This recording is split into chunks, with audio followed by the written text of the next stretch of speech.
రైతులందరికీ నమస్కారం అండి. Welcome back to our channel.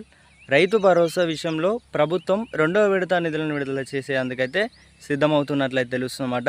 So ఇక్కడ రైతుకి కొన్ని అనుమానాలు అయితే ఉన్నాయన్నమాట.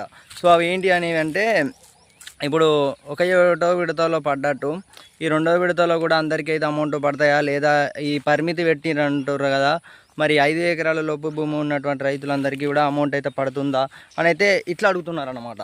సో ఇక్కడ మనకు ప్రభుత్వం ఏం చెప్తుందంటే, రైతు భరోసా విషయంలో ఇంకా మనకు ఈ నెల 20వ తేదీలోపు చూసుకున్నట్లయితే ప్రభుత్వం చెప్పిన గడువు అనేది అయితే రెండవ విడతకు సమయం అనేది ఇక్కడ మనకు సమయం ఆ రోజైతే గడువు అయితే పెట్టిందనమాట. సో ఈ నెల 22వ తేదీలోపు రైతుల అకౌంట్లకు అయితే పడతాయని అయితే ఇక్కడ మనకు ప్రభుత్వం అయితే తెలియజేయడం అయితే జరిగింది. సో ఇక్కడ రైతుకు రావాల్సిన మొత్తం అమౌంట్ ఏదైతే ఉందో రెండవ విడతకు సంబంధించి ఇక్కడ మొత్తం అమౌంట్ మరి అందరి ఖాతాలో వేస్తారంటే అయితే తెలియజేస్తున్నారు అనమాట. సో ఎందుకంటే ఇటీవల ఒకటో విడతలో అందరికీ వేసి మళ్ళీ రెండవ విడతలో అందరికీ వేయకపోతే ఎట్లుంటుందని అయితే ఇట్లా కూడా ప్రభుత్వం ఆలోచిస్తుంది అనమాట. సో మరి ఒకటేసారి అందరికీ ఇదెంత ఎందుకు, మరి ఒకటేసారి అమౌంట్ వేసేయాలి కదా అన్న అని అయితే చాలామంది రైతులందరూ కూడా ఇట్లా అభిప్రాయపడుతున్నారు అనమాట. సో మరి ఇక్కడ రైతు భరోసా విషయంలో ప్రభుత్వం చూసుకున్నట్టయితే మొత్తం 3 విడతలుగా నిధులు విడుదల చేస్తామని అయితే ముఖ్యమంత్రి రేవంత్ రెడ్డి గారు అయితే తెలియజేయడం జరిగింది.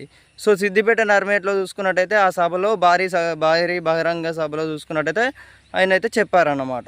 సో ఇప్పటివరకు మరి ఒకటో విడత వేసిరు కదా, మరి రెండవ విడత పడుతుందా అంటే మనకి ఇక్కడ ప్రభుత్వం పై నుంచి కానివ్వచ్చు పూర్తిగా చూసుకున్నట్టయితే ఒకవేళ ఎగ్గొట్టేసినా కూడా రైతులు తలుచుకుంటే మళ్ళీ వేస్తారన్నమాట, మళ్ళీ వేపిస్తారు, ప్రభుత్వం ఎత్తుంది అన్నమాట. రైతులు తలుచుకుంటే అప్పుడు ప్రభుత్వం రైతులు అని అంటే రైతు భరోసా విషయం ఇక్కడ నేను చెప్పేది, ఇక్కడ మనకి ప్రభుత్వం అని వచ్చేసి కూడా దిగొచ్చింది అన్నమాట. సో దిగి రావాల్సి ఉంటుంది, ఆ మాత్రం ఉంటుంది అన్నమాట. 70 నుంచి 74 లక్షల ఓట్లు అయితే ఉంటాయి అన్నమాట. సో కావున దిగి రావాల్సి ఉంటుంది. సో తప్పదన్నమాట, దిగొస్తేనే కదా అధికారంలో ఉండే ఇవన్నీ ఉంటాయి అన్నమాట. సో ఇవన్నీ ఉంటాయి అన్నమాట. సో ఈ లెక్కలకు సంబంధించి కానివ్వచ్చు మరి 9,000 కోట్ల రూపాయలు అనేవి మరి రైతు భరోసా చేస్తారా అంటే ఇక్కడ మనకు అఫీషియల్గా అనౌన్స్ అయితే ఎక్కడ చేసిర్రు అంటే సిద్దిపేట నార్మేట్లో చేసిర్రు అన్నమాట.